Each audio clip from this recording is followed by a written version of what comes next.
Hey guys, it's Ben the Coin Geek at Old Pueblo Coin in Tucson, Arizona, where we have a brick and mortar store. You can find us here, of course, and then TucsonCoinshow.com also. We sponsor and build that show out.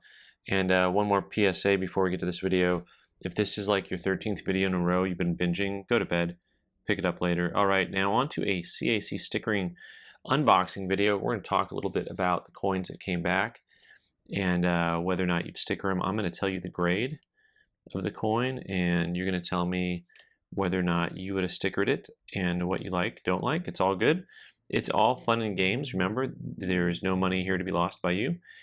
And this 1884 half dollar is mint state 67 in the slimline holder that came after the fatty. And it's a pretty wild coin, actually, with a lot of tone to it. And very much so some proof-like finish to this coin. And of course, the general consensus that I have, if you haven't watched too many of the videos, the higher the grade a coin goes, the harder it is to get CAC to sticker it. That's been my overall experience.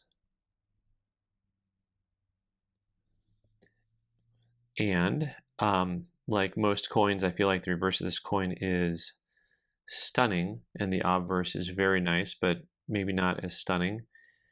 It's hard to see through the toning a little bit, and then there's lines that pop up, like that line you see there running from the star to the elbow. That's on the plastic. I can tell you it's on the plastic because when I move, the line moves relative to the coin. If the line was on the coin or in the coin, it would not move relative to the coin. All right, no sticker. No surprise there. I am not disappointed. I mean, it would be nice, obviously, but like I said, MS67 is a hard one to get. This is a super low population coin. The difference between that sticker and not that sticker is probably $1,000. I mean, it's a big deal. But also, I try to, despite what you may all think, I try to play in reality. And some of these coins are going to be on the website and available. Some of them are ours, but a lot of them are not. We have especially local customers who will drop coins off for grading, and we'll send stuff in. This Mercury Dime, there we go, Barber Dime, 1898 is also, this is a 67 star, also in that kind of slimline package from just after they went from the fatty holder. And this one has a very, very cool reverse. I'm kind of a fan of that look. Kind of like I stared at the sun too long and then I, pushed my fingers into my eyeballs, that kind of thing. MS67 star. So the star designation is usually going to be for eye appeal. They specifically put it on coins that have a cameo finish on one side or not the other, but also if you get something for eye appeal, they will pop it on there. MS67 star, no sticker for you. Next up, we have a Rattler. This one I believe is ours. This 1943 Walking Liberty half dollar. I like to remind people that just because it's in an old holder doesn't mean that it's undergraded. In fact, I think that a very large percentage of Rattlers that I see are graded, I think, very accurately. As I look at this guy here, the reverse is pretty impeccable. So this one, as an MS64, the reverse grade on this coin is somewhere between stunning and flabbergasting. That's kind of my new rating system. And so we did get the sticker on there. Interesting enough to me, sometimes I feel like on these, you've got to be at least a grade off to get a sticker, a green, and at least 2 off to get a gold. That's just on certain coins, not all coins, but it just feels that way on some of these walkers I've had in the past. To me, this coin is, the obverse is a 65. The reverse is like a 7. I mean, the reverse is really, really nice. And yeah, that's it. I'm going to promote split grading. That's it. I'm done for a split second. We can move on to something else. Next up, we've got 1924 Pieace dollar. This is graded MS65 by NGC. Tough coin, tough grade. Pieace dollar is notoriously difficult to get high grades on. And this guy has a real nice white finish to it. A lot of Pieace dollars do. It's actually very hard to get toning on a Pieace dollar. Nice toning, attractive original toning, I should say. And a nice white coin here. Kind of hard to judge sometimes the difference between heavy contact, light contact, little chitter marks, you know, that type of thing. Did not get the sticker on this guy. And I wish I would have kept in mind a couple of the things that were mine. There's a couple of coins in here I'm not 100% sure. I know this one is not mine. So speaking of rattlers, this Texas is MS65, and super original surfaces. They did not say anything negative about the coin. You can see it has a lot of those little bit of white marks on there, which could be a small amount of PVC, which would stop the coin from getting a sticker. They did not denote that on here. Remember the Alamo, but they also did not sticker it. And so, interestingly enough, usually if it's PVC related, they'll put a little note on here that says PVC. I'm feeling like that's still the reason, because I think this coin really has a great original quality to it, and is probably undergraded. This one is not mine, and if I would be tempted ever so slightly to tell the owner to get it conserved. But the problem is, so it doesn't always make economic sense. There's we want to get it one grade higher, but if it doesn't make economic sense, you know, you're just doing it. Like for me, I'll do stuff for the channel, but generally speaking, you want the juice to be worth the squeeze, as they say. I don't know who they are, but they say it. All right, this 83cc is an MS65 plus in a PCGS holder. So we've got a pretty high bar, a 65 plus, but you know, on a Carson City coin, that's not going to be insurmountable, I think.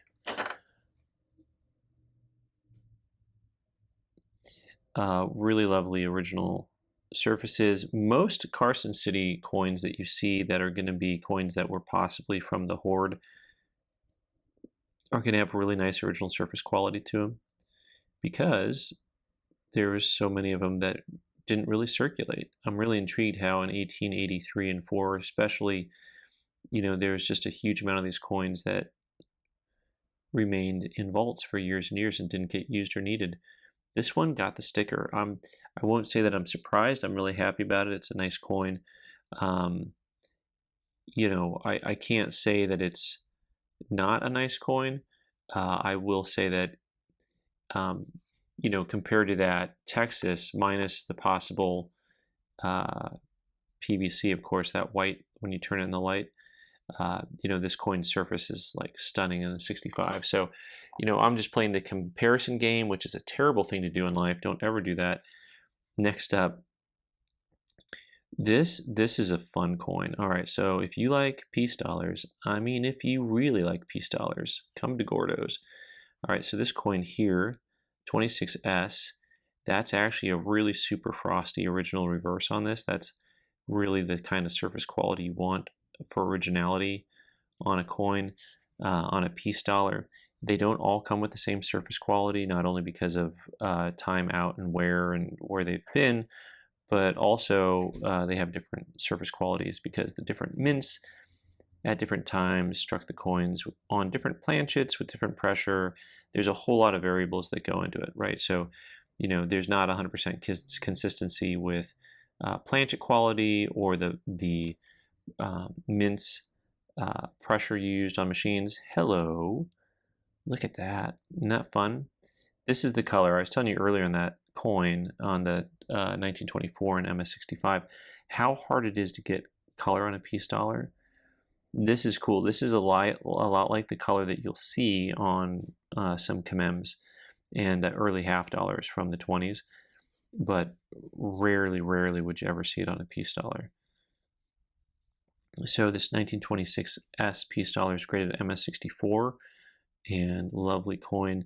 And I am super excited for the owner, because that is a wonderful coin. The CAC adds a little bit of gravitas, but also, I mean, who doesn't like that coin? That's just kind of a fun one. You know, I look at a lot of coins, and so every now and again I just get hung up on something, though, that's just kind of special. I think that one is one. All right, last but not least, we've got the engineer having some fun again.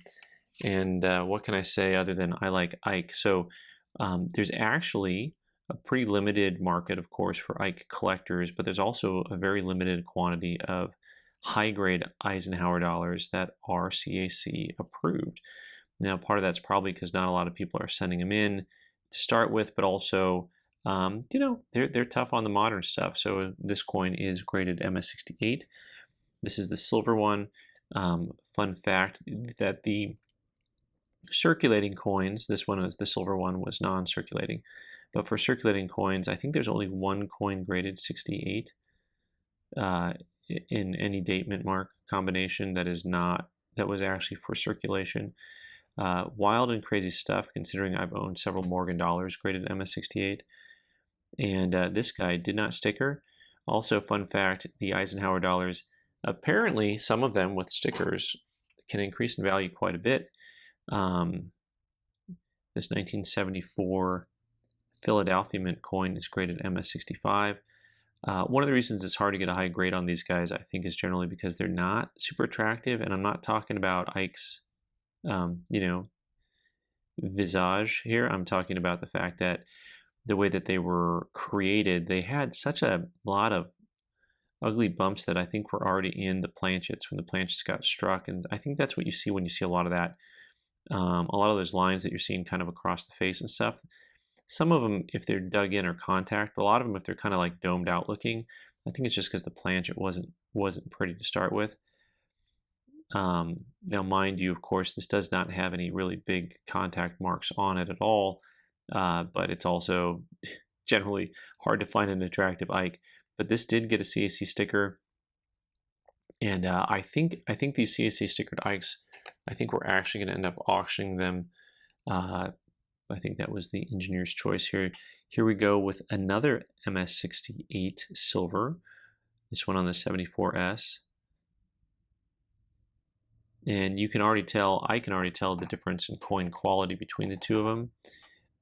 You know, this coin on the right definitely had a few more things going on the planchet overall, whether it was originally embedded or if it was a mark later. Some of those definitely look like later marks, the ones up on the head there.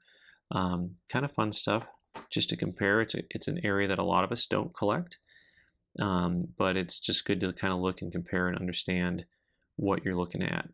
And this guy did get a sticker, and I think that they might triple in price with a sticker. I mean, it's one of those areas, you know, it's funny because talking about the first coin here that we looked at, that it might be worth $1,000 more with a sticker, but you're talking about, you know, a 10% increase in price, right? Whereas, you know, a coin like this, you're talking about a several fold increase. So there's definitely in this current market at the time of this filming money to be made, and some upside for some of that mid-century modern stuff that a lot of people ignore. There's definitely money to be made there for someone who wants to do what we call cherry picking, going out of your way to try to get upgrades or get stickers on stuff, because I can tell you most dealers are not looking at these Ikes when they get them in. So if you are an astute buyer, you could probably have a profitable day. So, all right, I like Ike. Thanks, guys. I'm Ben the Coin Geek. You can subscribe by clicking on the owl button in the corner and watch more videos on the right side of the screen. Thanks.